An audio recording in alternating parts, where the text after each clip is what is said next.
Hey, everybody, and welcome to And Action Filmmaking Podcast, episode 48. I'm Tommy DiNucci. As always, I'm here with Mikey Messier. Today, we've got a very fun show planned. I think this is going to be one of the more productive episodes that we've had in a long time because we're rolling up our sleeves and we're talking about the first draft of your screenplay. But before we get into that, Mike, how are you? How was the feedback on last week's show? What's new? What's going on? Tommy, we've had a couple of good shows recently. I think that our AI show, Artificial Intelligence, a few weeks ago was very well received. And then we did one about short filmmaking, and that was very well received. I mean, we could probably revisit both of those topics and I think we even did come up with like 4 or 5 more topics for shows. And during those a couple of episodes. And this week, we've got 2 pages of notes here from you that I'm looking forward to getting involved in, and it should be a really good and an informative show, especially for screenwriters or people that are interested in the screenwriting process. Yes, I agree, Mike. Last week's episode was really fun talking about short films, and I feel like it developed into something more than just short films. It became kind of a mission statement to finish what you started and, cross the finish line at all cost, even if maybe you have some stumbling blocks, maybe it's not always going to end up quite the way you visualized it, but you finished and you have something to show for it, that calling card. So that was a great topic, but I'm really excited about this week because the truth is, Mike, I get asked at least once every few days. I'm not joking, whether it's through a direct message or someone from our And Action community or somebody from just social media, they'll reach out to me and they'll say, "Hey Tom, I've got this great idea. I want to write a screenplay. How do I do it? Where do I start? What do I do?" So I said, you know what? Why don't we take that question and turn it into a podcast episode for And Action? So today we're going to be getting all into the first draft of your script. But before we do that, let's say hi to some of our And Action people here. Stephen E, what's happening, brother? Stephen E Hey, Stephen E. made a really cool promo for us, which we appreciate. Hey, Laza, Laza. happy birthday greetings. I think it was Laza's birthday either yesterday or the day before. It So was just 2 days ago. happy birthday, my friend. Kim Hi, Kaling, Kim. what's up, Kim? Good to see you as always here. Steven says, yes, the AI show is great. As a matter of fact, I was playing with an AI tool this weekend to help with sketch comedy. See that, man? They're taking over everything. Time for some And Action merch. Ooh, man, that would be pretty cool. I would love to get in on that. Get some T-shirts, maybe some Mikey and Tommy action figures. Who knows? Scott, what's up, brother? Good to have you with us today. Also, I just want to show everyone I'm repping my Arnold Schwarzenegger Venice Beach, California t-shirt today. I don't know if anybody got a chance to watch it, but there's a great 3-part documentary about Arnold on Netflix right now. And I don't normally do this. I don't normally take sidebars during the show to talk about other movies too often, but I was watching it, and let me tell you something, man. Uh, Side note, Arnold has an amazing story. He truly is just like, kind of the American dream in a lot of ways. But like any other American dream, there's a lot of darkness there too. And he's made a lot of mistakes and he talks about that and owns up to a lot of the the zigs when he should have zagged in his life in this documentary. And you got to respect somebody who's not afraid to kind of get it all out there.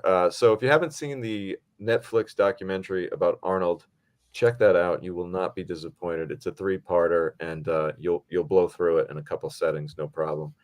So that's my free promo to Arnold. You're welcome, Arnold. You're I welcome. did. I didn't see that doc yet, but I did see his commercial with Chris Helmsworth promoting Netflix, which I guess should be sponsoring us at this point. But it was a really funny kind of changing of the guard, passing of the torch with him and Hemsworth in the elevator. So Right. just some more humor. Well, a lot of people might not know this about me, but here's a secret for the action watchers. When I was like 18, 19, I was obsessed with bodybuilding. I actually even did a bodybuilding competition. There's pictures to prove this, believe it or not. I've Uh, seen him. and yeah, Arnold was just my biggest inspiration. I used to watch Pumping Iron every day before the gym to get like in the zone. So if you have a goal and you want to accomplish it, Arnold has a lot of cool old school principles just to like stay on target. So enough about Arnold. Let's talk a little bit about the first draft. So a lot of people come to me with this, you know, kind of loaded question. How do you write a screenplay?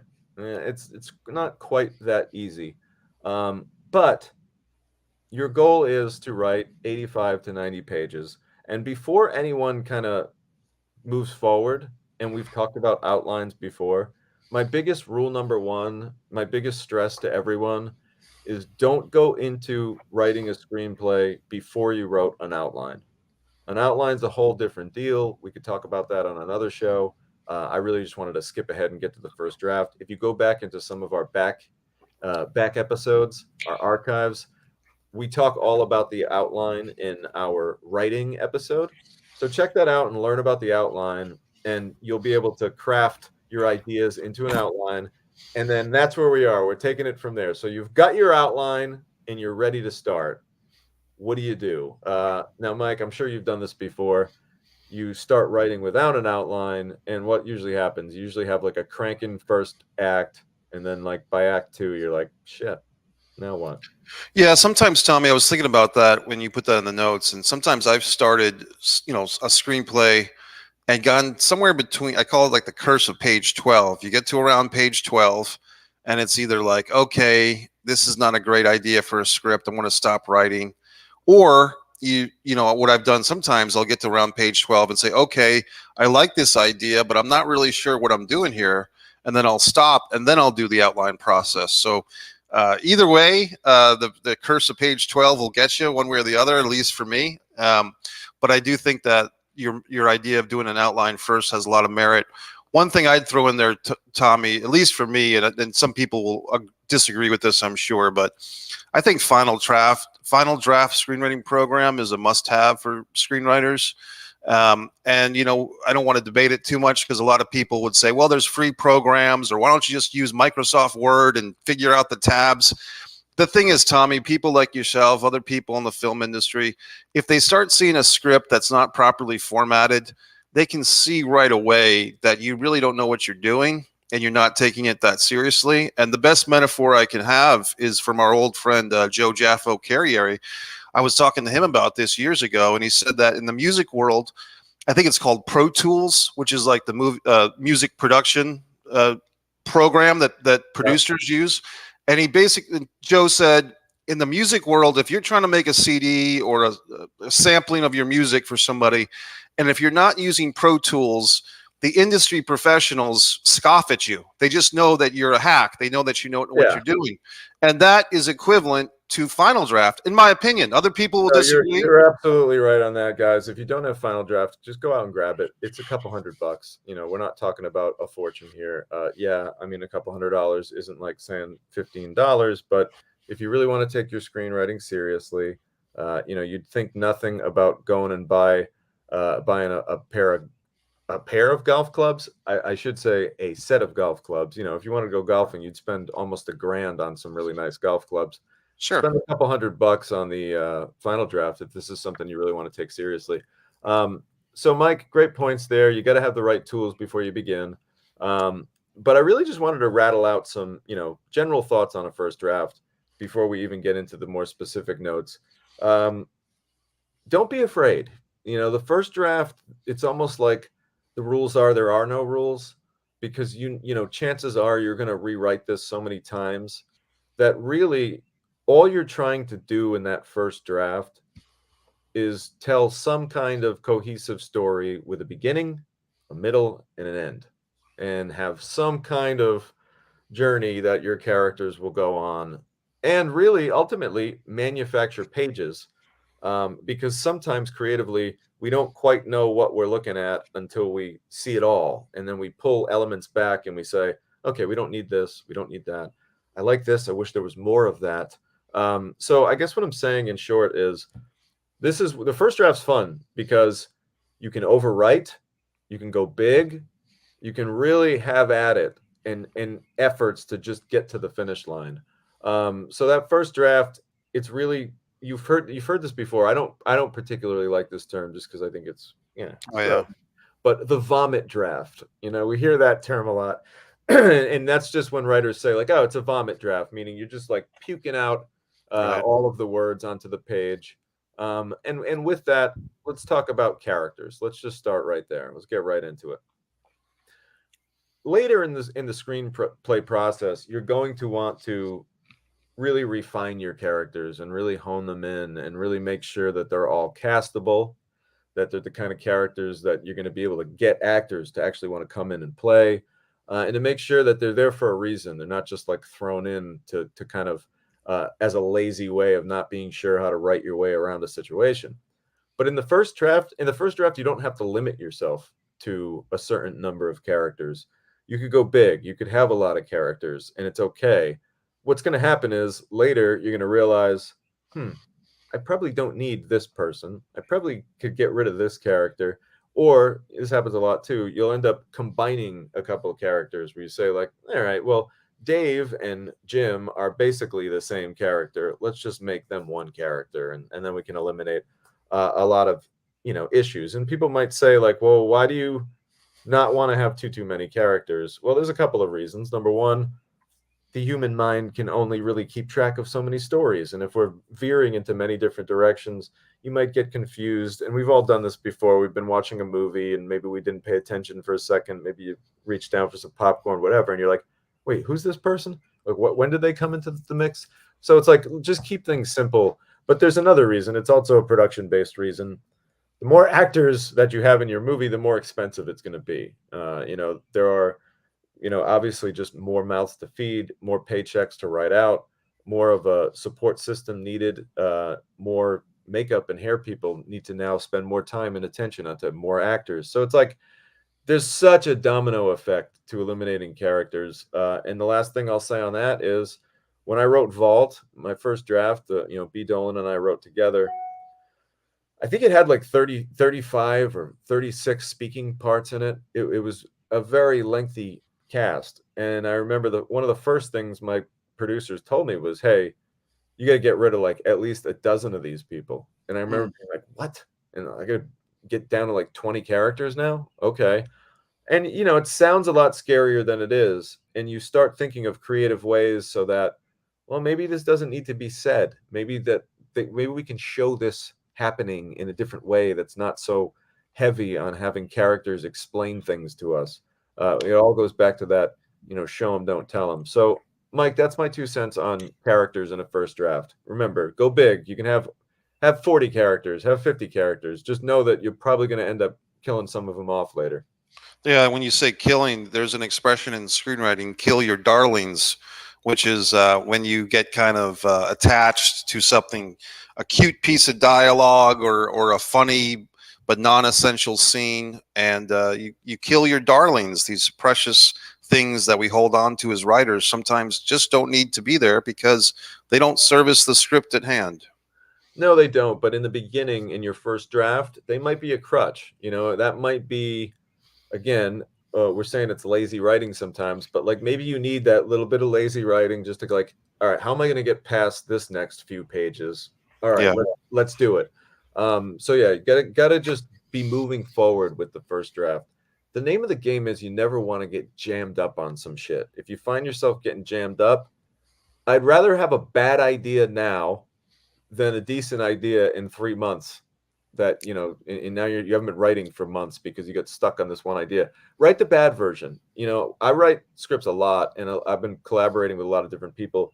And I'm not going to name drop, but one of the guys I've been collaborating with a lot lately, and this will actually segue into our next topic.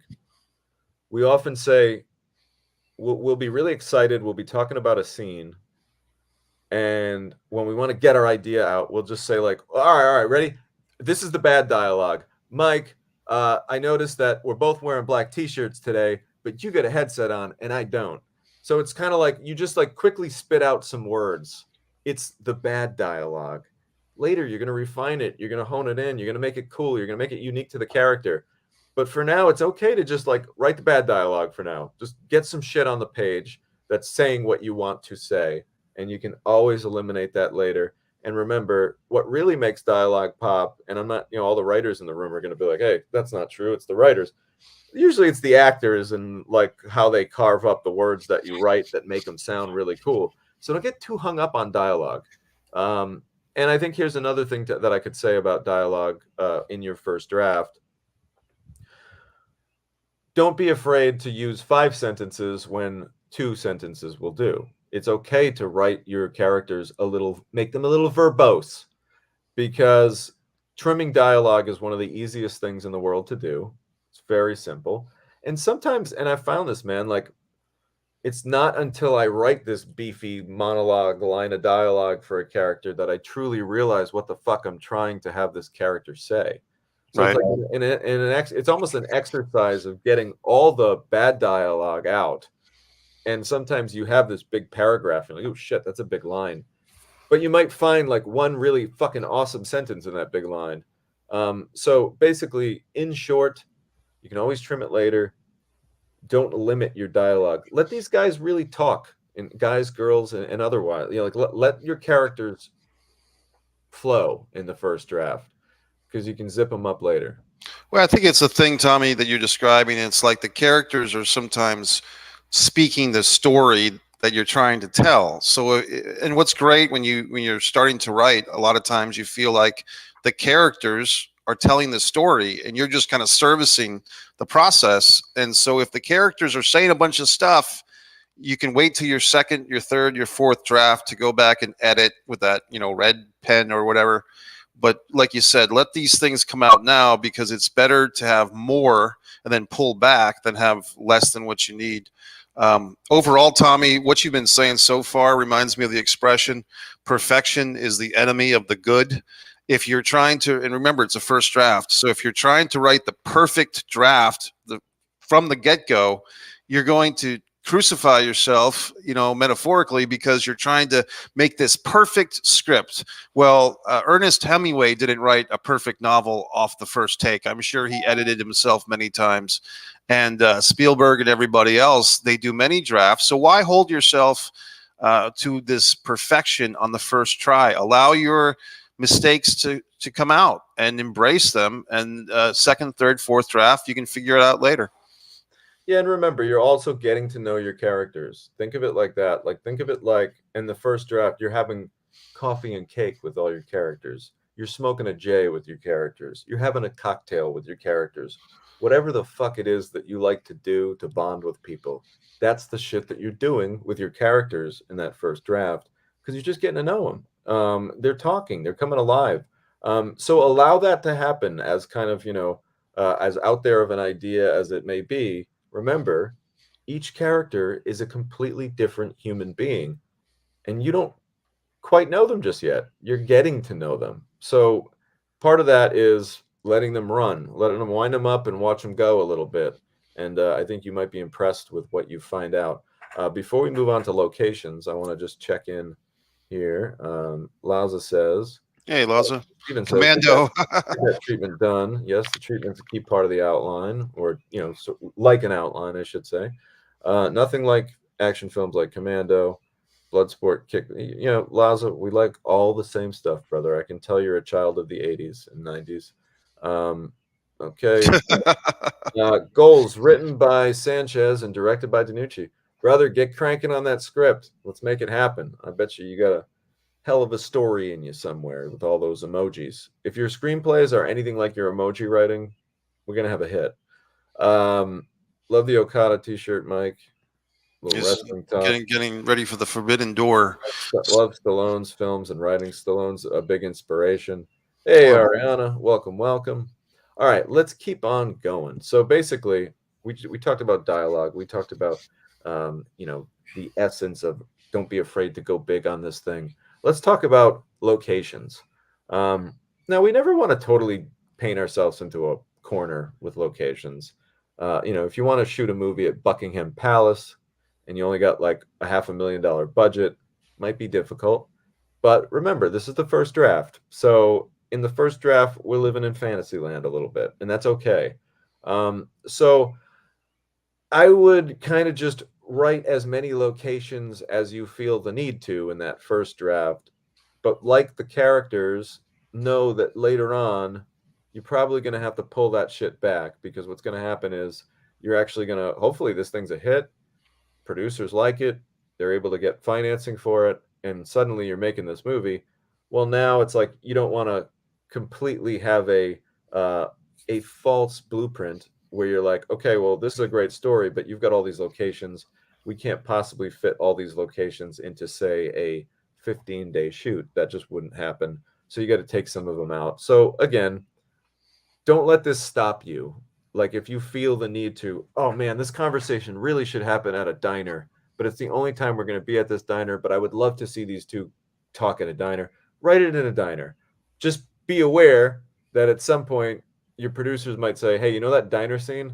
We're not going there just for that one scene. It's the only time we got to go there. So just let's have that conversation happen in the parking lot at this location where we're already going to be at.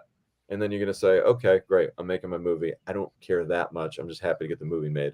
I shouldn't say you don't care that much. I should say you're willing to sacrifice that to get your movie made.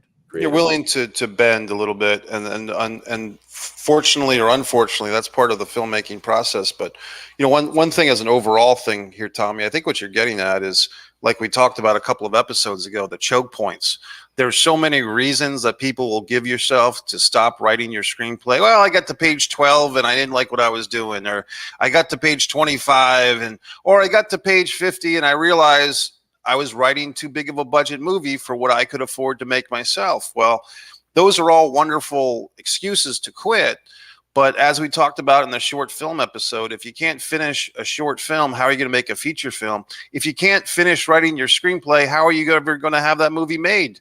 So you got to keep trucking along. And I think the overall thing, like I said before, Tommy, is don't let I think a lot of people, Tommy, have this board of directors in their head about everything they do. If I don't make my script this good, it won't be worth writing or worth anyone reading. If I don't if I'm not such a good actor, I never deserve to have a job. We all have this invisible commission or this invisible president ruling over us. There's philosophers that talk about mother culture and stuff like that we all kind of have a parent or a critic in our head who's always shooting us down. The thing with writing a script is you got to let that go and you got to have fun with it. And most importantly, like you're saying, you got to get it done. Mike, I love that. I've never heard of that. But yeah, there is always that inner committee in your mind that, maybe pulls you back from taking some risks and rolling the dice sometimes. So the nice thing about the first draft is this is your time to, it's almost, you know what it's like? The first draft is almost like a wish list in a way. It's kind of just like your total creative wish list. Like, all right, if I had my druthers, because I don't get to say that often enough, but if I had my druthers, this is exactly how this shit would go down. And yeah, maybe it would cost $50 million and you're gonna be like, hey, get your druthers and get the fuck out of here. Because you need to trim this thing. We can't make it. But you finished the script and you got to the end of the story. And I should have done some research on this. I wanted to, but and this is just me being a little bit of a film buff and knowing like there are so many scripts to movies that are so notable that like the first draft was drastically different. Like this was meant to take place in outer space and it actually ended up taking place in a desert or whatever. It's like the point is like the essence of the story doesn't change, even though a lot of these elements will change someday, potentially. Logistics. Yeah, the logistics are going to change, but your story is still going to be there. So make it your wish list. All right, so let's keep going. We're talking action sequences now. This isn't going to apply to everybody because not every movie has action sequences. But if you do, you might want to, again, don't be afraid to go big here. I remember I did a movie not too long ago, actually a movie called The Collective, which will be coming out in August. And I remember the first script had something like, there was one scene where there were literally like 25 to 30 armed attackers, like mercenaries infiltrating this house. And I don't want to give away too much more, but it kind of came down to me reading the script and kind of counting them as they go and like how many people are involved in the scene and how many bad guys there are in the scene. And I remember saying to myself, like, oof, we're not going to be able to pull this off. And we trimmed it down to where there probably was, 8 bad guys instead of like 30 bad guys, which, obviously when it comes to coordinating fight scenes and shootouts and things like that, it's a lot easier to manage when you've got 8 bad guys to deal with than when you have 30 bad guys to deal with killing. Then it becomes like the final scene in Scarface all of a sudden. And it's just like, all right, we didn't really have the means to do that. But nonetheless, this writer wrote a great script. It was, went by the board, so to speak. And yeah, in the production draft, we called it down and eliminated a lot of those assailants. But my point is, this writer wrote big. He wrote the action scenes big, and it didn't really hurt him too bad, you know. So don't get too in your head where you're like, I want to keep this simple, and want it's like, no, you know, don't be afraid to write some good old fashioned action. Just again, like everything I'm saying, and I don't mean to sound like a broken record. Just be prepared to, you know, this might be cool in the first draft, but it's probably not going to stick. Just have that backup plan in your head of what you're going to do if you can't get all the bells and whistles in, because there's always a creative way. Yeah, good points, Tommy. And like I said, this is first draft. This is the time, in a lot of ways, in the creative process as a writer, this is the most freedom you're ever going to have. You know, because once you do get to second, third, fourth, fifth, and so on drafts, you're going to be doing self-editing, and you're going to be doing, you know, thinking about budget considerations and actor considerations in further drafts. And if you're lucky enough that your screenplay does get financed and made into a film, either by yourself or by outside producers, there's going to be a whole lot of changes at that point. So in this first draft process, enjoy your freedom while you have it, because it won't last. No, it will not. And you know what? Giving up freedom, don't think of it as a negative thing, because if you're giving up some freedom, that means that somebody wants to make your script. So it's all good. Let's talk about the big one. I think that this is probably the biggest deterrent and the reason why people don't finish their screenplay, and that is the page count. How do I write 90 something pages of anything, right? You know, like when you're in high school or college, even like the longest term paper you're ever going to write, what, you know, 10 pages. This is 90 fucking pages. Like, how am I going to do that? It sounds very overwhelming. But the reality is that there's ways that you can do it and break it down, and you're never going to sit there and just crank out 90 pages. That's not how it works. This is like any other job, where you slowly craft small portions of the script together and string out your scenes and break it down. Remember, there's a beginning, a middle, and an end. Nobody said that you have to write them in any specific order. You can kind of write how you feel fit, what makes you feel comfortable. But if you follow that outline, and again, maybe we'll do a full episode on outlining eventually. I'm sure we will. But if you follow that outline, you'll always have somewhat of a guideline. So just my big thing with page count is don't be overwhelmed, because you're immediately going to feel like, whew. I remember the first time I ever wrote a script. My first screenplay was Self Storage, and I remember at first just being so scared, because, like I said, like the most I had ever written anything was, I think I did a college paper that was like 8 pages. So when I sat down, I said, how am I going to write 90 pages? And then I started just doing it, and I just started crafting it and breaking it down and writing 3, 4 pages at a time. And before I knew it, I was like I was in like the 40s or 50s, and I still had a lot of story to tell. You know, like everyone, I was afraid I was going to run out of story bullets, if you will, and you know, finish the whole story at like page 40. This is my first time. Sure.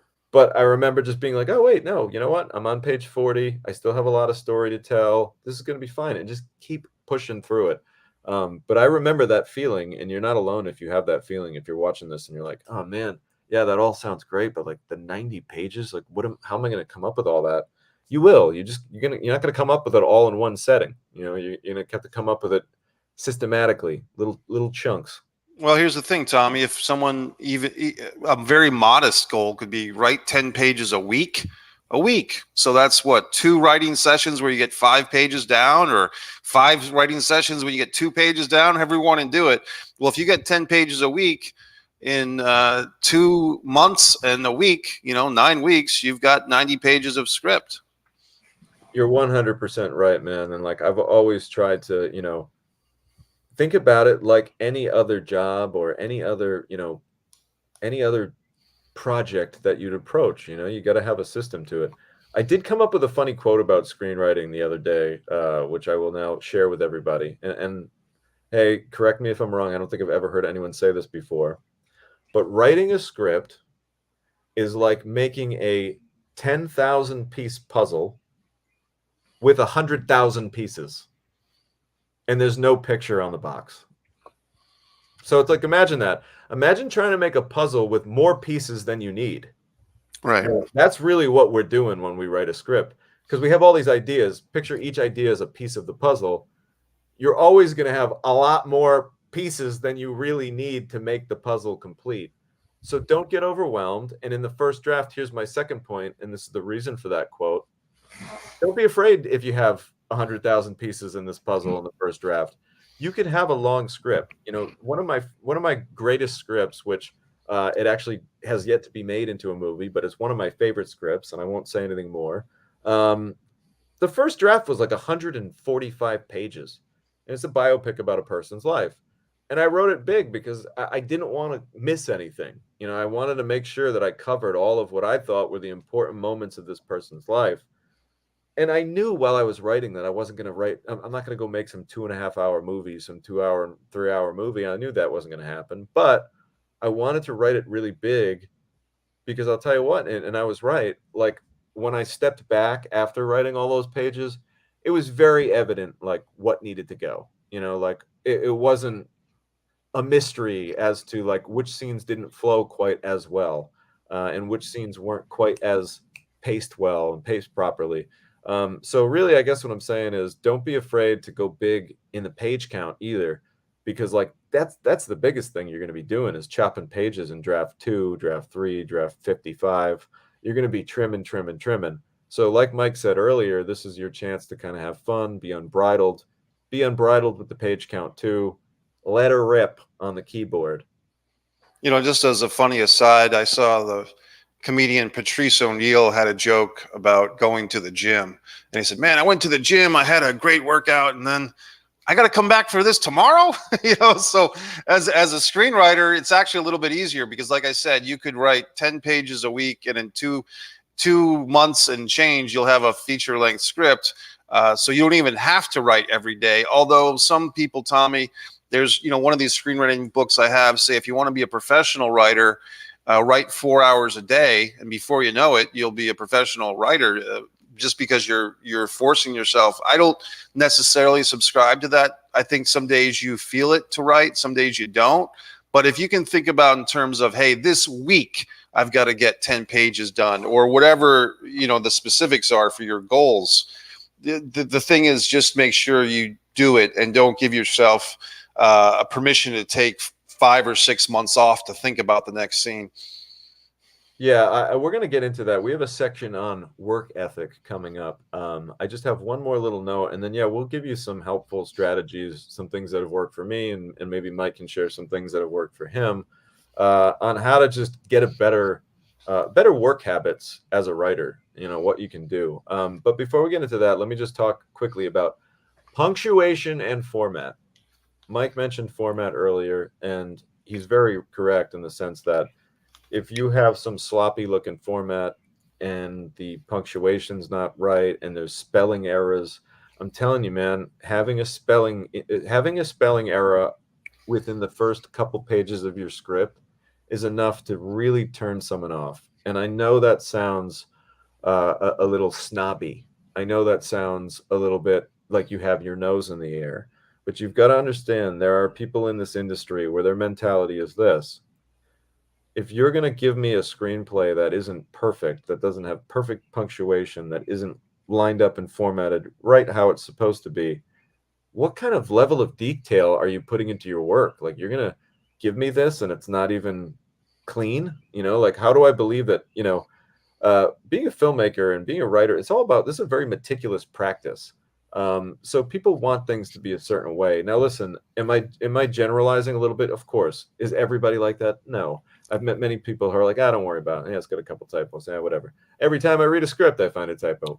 A lot of people are going to be chill about it. But then you're going to find these people that are just like, I've literally heard this from like actual people in the business. If I see a typo on the first 5 pages, I'm not reading the rest of the script. And I know that sounds fucking insane, but that's how seriously people take this shit. However, don't worry about that on your first draft. On your first draft, you don't care about spelling. You don't care about punctuation as much.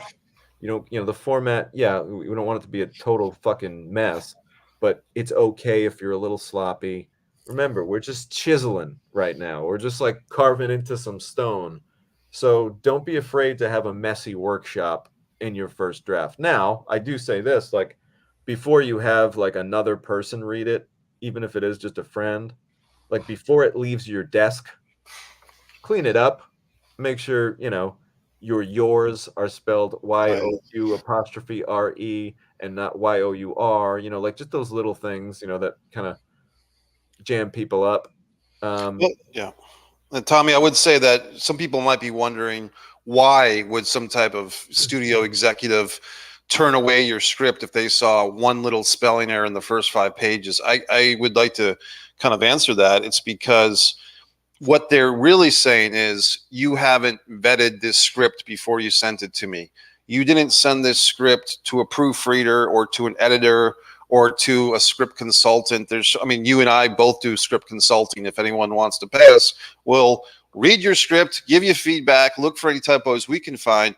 But the point is, if a studio executive or a famous actor or whoever is reading your script and they stop after 4 or 5 pages because they saw that the yours were mixed up, it's not because they really have a problem with it. It's because it's an indication to them that you haven't shown this script to other people, and they simply don't have the time to be your proofreader or your first reader. They want something that's been around the block a few times. Tommy, some screenplay situations, they won't even read your script unless your script has won some type of award or accolade or something. Not in all cases, but in some. That's all it is. People are always looking to save their own time, because it takes a lot of time to read a screenplay. It does. And like Mike said, if your script is sloppy, you're basically kind of like, in essence saying, are you wasting my time with this bullshit? Let's go back and check in with some of our people here before we move on to some healthy habits for writers and how you can get shit done. Okay, let's see here. We've got Laza, a lot of Stallone talk, Laza. Laza, we're going to do a whole episode on Stallone someday, I promise. Cassidy Neal, what's up, Cassidy? What's the collective's release date? So please don't quote me on this, but I was told August 1st. I'm sorry, August 4th. So August 4th, you should be able to check out the collective. If that changes, if that gets pushed, it's a very unpredictable world we're living in. But hopefully that'll be the date, my friend. I'll keep you posted on that. And thanks for checking in. Laza, now we're talking Bruce. Yes. Laza, you're just doing like a who's who of 80s action heroes now, / owners of Planet Hollywood. Charlie Short Films, what's up, brother? How are you? We missed you last week. It's good to have you back with us. It's funny because I thought of you last week because we were talking short films, and I was like, man, we're talking short films, and Charlie Short Films isn't here. We miss him. Well, Charlie did enter Avalonia Festival with one of Charlie Short Films' work, so I do appreciate that. Oh, And awesome. Well, congratulations. well, he entered. He entered. He's still got to win something, but we're pulling for him there. Well, congratulations on taking the initiative. Then there you go. Stephen E says, my former writing teacher would have me write 10 pages. We would review them, edit them before we went to the next 10. That's a great strategy. I mean, listen, here's the deal with anything creative that's 90 something pages. It's overwhelming. And to just take in 90 pages worth of notes, it's hard to digest. But if you go through it in little chunks like that, I love that method. I've done that many times with people I collaborate with. So smart moves there. Everyone's just saying what's up. I love our community that we're building here. We're going to let it flow. Al Snow said the same thing about being a guest booker. I booked a Fantasy Pro card. Well, that's pretty cool. So I guess what you're saying is I'm not very original. And Al Snow said it first. No, I'm just kidding, Laza. Fly Girl Jen Barbietto. That might be the coolest YouTube handle name we've gotten so far. Fly Girl Jen Barbietto. Wow. The Fly Girls were. I was a big fan of the Fly Girls. In Living Color. Yeah. Everybody, if you don't know, In Living Color was way cooler than Saturday Night Live for a minute back in the early 90s, in my opinion. Some people might argue with me, but I mean, we're talking, you had Jim Carrey, Fire Marshal Bob. Fox. You just had some really talented people on that show. But what's up, Fly Girl? Let's see. What is she saying here? Sometimes a talk to text while something comes to mind, running errands is helpful. Yes, that is helpful. And you know what I've even done when I'm on the go? I'll just shoot a video of myself talking. I'll be like I'll be in the car driving. I'll be like, all right, so a guy walks into this thing and he sees two people and they start arguing, and then this happens and this guy says this. So that's a great idea. And if it maybe level it up, if you're driving or something, you don't even have to type anything. And then you have a little video for yourself to watch later and make greatest hits of. Charlie Short Films, always let it read before you send it. Yeah, you have to let someone read it or read it again painfully many times. Is that why WWE can't go to Hollywood? Too many typos? Possibly. Yeah, Living Color was the best. Oh yeah, that's right. Jennifer Lopez. Yeah, brings up a great point. If you don't know, now you know. J-Lo started her career off as a fly girl, dancing around before the show would start. Tyler, a creator. Transcription is a lifesaver for writing. Absolutely. Especially, for me, I drive around a lot. So like when I'm driving, I get a lot of great ideas. My mind is in motion. And that's when you bust out the phone and you either talking to your phone or you make a little video. And then you can always type that out later. All right, guys, as we come up on the third act of our program here, let's talk about some healthy work habits for a writer, because this is a hard thing, man. Like, all right, so being a writer's tough, it's not like any other job. You're not going somewhere in the morning and checking in like a 9 to 5. Most people write from home. Here's one strategy, and this isn't for me, but I know Mike does this, and I know a lot of writers like this. I'm borderline agoraphobic and hardly ever leave my house unless I'm directing a movie or working on a movie. However, if you're not crazy like me, some people like to get in their car and drive somewhere to go do their writing, and they probably feel as though mentally, I'm getting out of my house, I'm going to do something, I can be productive in a different environment. So that's one thing, like maybe you want to do an hour or two at the park and bring your laptop, go to the beach and write. Go to, everyone knows the coffee shop renegades, right? How many people have heard, Mike's a coffee shop renegade, go to the coffee shop. Maybe your mind likes to be around a lot of stimulation. When I write, I'm different. I want to be in a cave. I want to be far away from humanity. I want to feel very shut in and in my own little world. But I've talked to writers, everyone's different. I've talked to writers that like the excitement and the hustle and bustle of being in a busy area. Maybe they'll look up and they'll see somebody and they'll get an idea, whatever. So, if you're finding that you're having a hard time carving out just like buckle down and write time, maybe try going somewhere to write and being like, all right, I'm going to go to this coffee shop and I'm going to write here for 2 hours. That's all I'm going to do. Now, I will warn you, again, this is me talking. The distractions would drive me fucking up the wall. Like I wouldn't be able to do it, but everyone's different and you might want to put your headphones on, listen to music and zone it out. Mike, you're a coffee shop writer. Do you find that that's sometimes helpful to get out of your house to go somewhere to write? Well, it's funny, Tommy. In the last couple of months since I moved to my current location, I'm actually got a big desk here and I'm becoming more of a homebound writer. But before that, brother, for 10 or 15 years, I dragged this big old lapsack, I like that lapsack. Lapsack, yes. This backpack. And Tommy, you've seen this in action. I've actually had 2 laptops in there. I have one for the actual doing stuff, whether it's screenwriting or whatever else. And the other one is like a monitor for YouTube or whatever other stuff I want in the background. Tommy, during the pandemic especially, there was this restaurant here called Tzatziki's that I would go to. I would wait for the perfect table, the big table that had the plugs, the electrical extensions and everything, the plugins, and near the restroom, of course. And I would be there for 6, 7, or 8 hours at a time, Tommy. I did podcasts from the restaurant. I'm just sitting there with my headphones and doing podcasts from the restaurant. Not from the restroom, though. No, but from the restaurant, right. There's no podcast from the restroom. Not yet. That's next week. But the point is, I think for me, Tommy, what it really is, there's other also coffee houses that I would go to and do my laptop stuff. But some of them I would discover that if you hang around too much, and if you have a friendly face, you'll become too popular and people they'll see that you got a stack of screenplays, a stack of books, but they feel the need to come and talk to you about what you're doing. So there is Let me pause you right there. I believe that you and I used to have a phrase for these kind of people, and we would refer to them as barnacles. Yes, the coffee house barnacles. And I would become a barnacle myself. And then I'd say, okay, I've got to stop going to this coffee house, Brewed Awakenings in particular, the one in Warwick and the one near URI, because you become so much of the community, you can't even get your work done. Yeah. And so the thing is, buddy, what I would suggest for someone who does want to be a coffee house renegade, have 5 or 6 different places on your loop. Have your Starbucks, have your mom and pop coffee house down the street, have your restaurant. You were on the circuit, buddy. Yeah, there was a Jimmy John's that I used to go to because I would buy, $20 worth of sandwiches during the course of the day. But then I would sit there and write for 5 or 6 or 7 hours. And I figure that's a fair balance. And here's the other secret weapon to all this madness, Tommy. The library. Once again, the good old fashioned library. You can bring a water. You can bring like a bottle of water and maybe a snack you can have in the parking lot. People are pretty respectful of your stuff and your privacy in the library.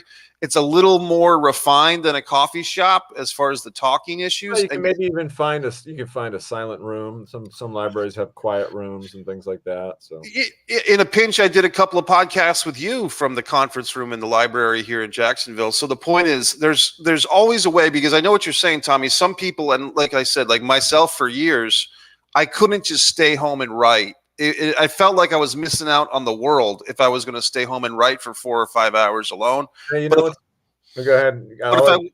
If I went to somewhere where there's some human activity, I feel like it's not a wasted day. Like I'm doing 2 stones at once. I'm getting out in the world and I'm also writing, and that does feel good. And that's why people are different, and everyone's kind of chemistry is built a certain way. For me, I love being able to sort of hide from the world in my writing and kind of feel like it doesn't matter what the fuck is going on out there today, because I've got to write this thing, and that is the world for me. So it's interesting. I love talking to writers and like hearing what everyone's strategy is. But a couple things that I wanted to just kind of get into: work ethic and habits. We got to write every day, or at least try to. Right. I think that's the thing. Mike said something a few minutes ago that really struck a chord with me. A lot of people write, and then they're going to write, and then they're going to put it down for like months at a time, and then try to pick it back up and put it down and pick it back up. You're almost never going to be successful, no matter what you're doing, whether you're writing a script, whether you're writing a song, whether you're painting a painting. The whole pick it up and put it down bullshit, it's just not productive. So I would urge you to try to write every day, even if it's bad. And I know what you're going to say. Well, Tommy, why would I want to write some bad shit? I would really rather have you write like 2-3 bad pages and move forward in your story than just do nothing or just use it as an excuse. Because I'll tell you what, I've written plenty of bad fucking scenes in my day, plenty of them, to kind of just keep the ball moving. And you know what always happens? They're not always 100% bad. There's always going to be that 10% or 20% of useful writing in that bad scene that you kind of just strung together. So even when you write bad scenes, they're going to get something in a productive fashion moving your script forward. So don't be afraid to suck. Some days you're going to suck. Some days, as they say, you don't have a lot of zip on your fastball, but you still got to get in there and do some shit. So one of the things that I recommend doing is, and I've done this when I'm busy, because obviously life gets in the way, right? People have families, they've got kids, they've got pets, they've got jobs, all this other bullshit. What I recommend is doing, and this all goes back to Arnold, because this is an old school bodybuilding training principle. It's called high intensity training. When basically, all right, I don't have time to be in the gym for 4 hours. But I'm going to lift as heavy as I can and get as few reps and just blast it out really quick, as hard as I can. And I've taken that and adopted it into high intensity writing. We're like, oh shit, I don't have time to write for 2 hours today. Shit, I don't even have time to write for an hour. But you know what you can do? You can take your phone and you can set a timer for 20 minutes. Little pro tip, I like to do 22 minutes. That way, if I got to pee or something, sure, that 2 minutes is factored in. You got to pee, you got to, you cough, you light a joint if you're into that, whatever you're into, you give yourself a 2-minute cushion. But set a timer for 20 minutes, 22 minutes. Take that phone and move it physically out of your arm's length. Because if you're anything like me, I'm fucking addicted to my cell phone. I can't fucking help myself. There have been times in my life when I've been so bad that I'm writing, and I'll literally write one fucking line of dialogue, and have to pick up my phone and be like, who watched my story? And it's fucking bad. So what I've had to do now, and this is why I'm saying it's all part of high intensity writing, take your phone, set the timer, and literally move it away from you physically. So you can't even have the urge to, you might have the urge, but you can't physically grab it. And just focus 22 fucking minutes on your script. Nothing else matters. Blinders. You'd be shocked what you can get done. I've written fucking 3-page scenes in 20 minutes when I'm just dialed in, and I'm like, and I tell myself, like, I hold myself to that kind of I keep myself honest by like, no, we must just write hard 20 minutes now. It's kind of fun, man. I recommend anyone should try it. Just go as hard as you can for 20 minutes and see what happens. I think that's great advice, buddy. And, Tommy, I wanted to share a couple of books. This might be a good opportunity for people that maybe have never written any scripts before. This is the go-to book that I, stand by. Screenplay, Writing the Picture, second edition, Rusin and Downs. I actually discovered this book at the Center for Digital Imaging Arts. This is the textbook they use at that school up in Waltham, Massachusetts. Oh, great. And there's all types of stuff as far as outlining and different methods. But if you're a beginner, if you've never written a screenplay before, this is, I think, the go-to book. A lot of people stand by guys like Sid Field and so forth. And Tommy, what I've been reading the last couple of weeks, I really read a lot of screenplay books 10 years ago, and then I've kind of taken some time off. But I had a 1-2 punch. I found this one, My Story Can Beat Up Your Story. This is more about rewriting and editing. And this one's about log lines, sell your story in a single sentence, Lane Schefter Bishop. The point is, whether it's by watching our podcast or reading these books, there is some support out there. And also for writers, sometimes being a writer is a singular mission. If you go to Meetup, there's plenty of writing groups on there. I'm a member of 2 of them now. And sometimes it's just to have that encouragement and that social interaction with other people that are working on stories or scripts or books. Because when you're a writer, sometimes you do go into this abyss of your own mind. And sometimes it can be healthy to speak with other people that are also working on projects, just as a social thing, and a group encouragement. And some proofreading goes along with that. Yeah, and remember, people, to just one more point on the high intensity writing. I heard a story that James Cameron wrote Terminator while he was in his van working for the telephone company. So no excuses. Somehow James Cameron found time in between jobs while parked eating a sandwich or whatever the fuck to write one of the greatest action movies of all time. So you got to find the time, make it happen. And you can do that if you just kind of focus for a little bit and stack up all those little moments of focus. Before you know it, you're going to have 90 pages, and they're not going to be perfect. But remember, here's the great thing. This is the big pat on the back at the end. Once you have a screenplay that's finished, a first draft, beginning, middle, and end, you have a very, very fucking powerful tool. Because from there, like Mike said, that's when you get it in the hands of collaborators. That's when that's when you have a friend read it who's also a writer. That's when, and Mike mentioned this before, and cheap plug for myself and Mike, you can hire either one of us to help you work your screenplay. You can hire professionals. Once you have that first draft, you can be like, hey, I want to hire you to consult on my script and give me some notes. But you can't do any of that shit until you have a first draft. So the first draft may not be perfect, but it's going to open up so many doors for you to really figure out what this movie is. And here's one more thing that I wanted to recommend before we start to wind it down. Once you've finished your first draft, and this is probably a good recommendation before you even show it to anybody, before you show it to mom and dad or Uncle Jimmy or your cousin or your best friend or whatever, I would take like a good 4 or 5 days. All right, so you finished. Here's a scenario. You finished the end. I finished 110 pages. It's a little beefy, but I'm done. Don't touch that script for like a week. Don't read it. Don't think about it. Get the fuck away from it. Come back to it. Read it one more time, and you'll be fucking amazed. The tiny little things, and I know you're thinking, well, isn't that the second draft? Not really. There might be like a couple little things that you clean up that, again, make it a little more easy for somebody to read, a little more comfortable. Just I feel like that happens to me every time. Like, even if I just take a few days away from it, I come back with better, stronger ideas. So that's a little strategy just before you give someone the opportunity to give it the first read. Hey, Tommy, when I was first starting screenwriting, I actually, it was funny because I actually got hired to write a script, and then I still signed up for a college screenwriting class. I already had my college degree, but I went to URI in the summer, and this guy, Christopher Menzel, taught a screenwriting class, and he used the book Save the Cat by Blake Snyder that had a great outline scenario on page 70 that I still remember. So if people, I just hope that people that have watched this show, Tommy, they feel empowered to actually start writing their script and don't get caught on those choke points like we talked about a few weeks ago. The biggest choke point is really just getting started. That blank page, you know, and just looking at it and wondering what to do with it.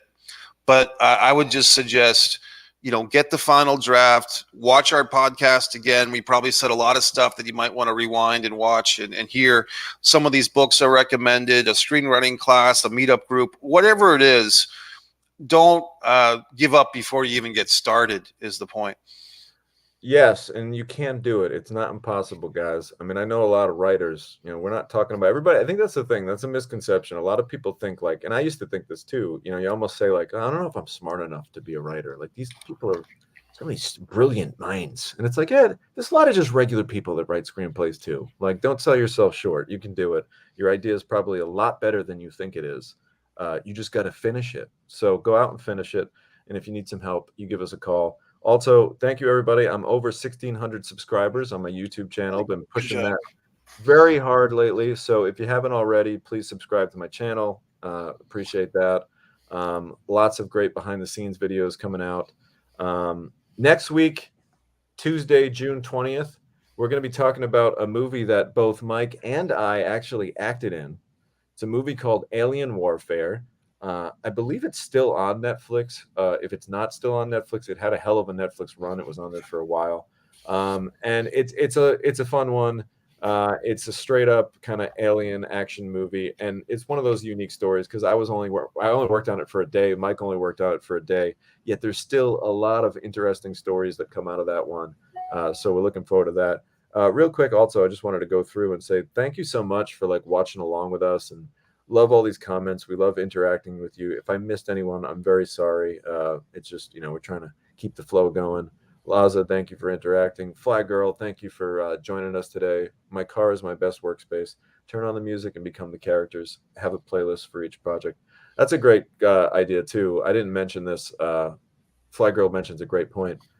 Don't be afraid to listen to music that you think would go in the movie. Like if you had any budget in the world while you're writing, like, ooh, this is a cool scene. This is a cool song to listen to while I write this scene. Music really helps me. Some people find it distracting. Try it out. Maybe it works for you. Maybe it doesn't. But, you know, there's a lot of great full soundtracks that you can find right on YouTube. So, like, if you're writing a movie that's like, you know, like I wrote a kid's movie one time, and I remember just listening to the Mrs. Doubtfire soundtrack like over and over and over again. And it put me in that kind of mindset. So, keep plugging away on all that. Charlie, short films, good to have you. Oh, that's a great quote, Charlie. The world is one big movie. That's a fact. Right now, for me, my life has been a horror movie, but that's okay. Full of inspiration.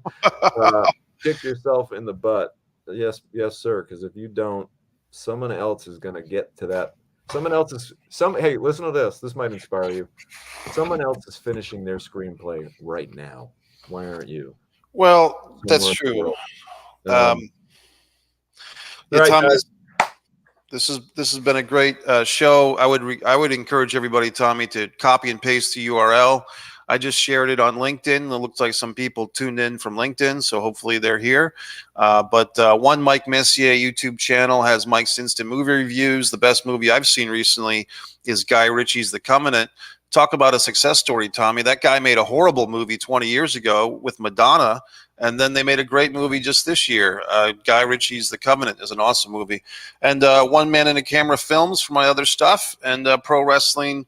One Pro Wrestling and Sports Fan channel, and Tom DiNucci YouTube channel is taking off with over 1,600 subscribers and counting. So we appreciate all the support. All right, thank you guys, and we'll see you next week for Alien Warfare.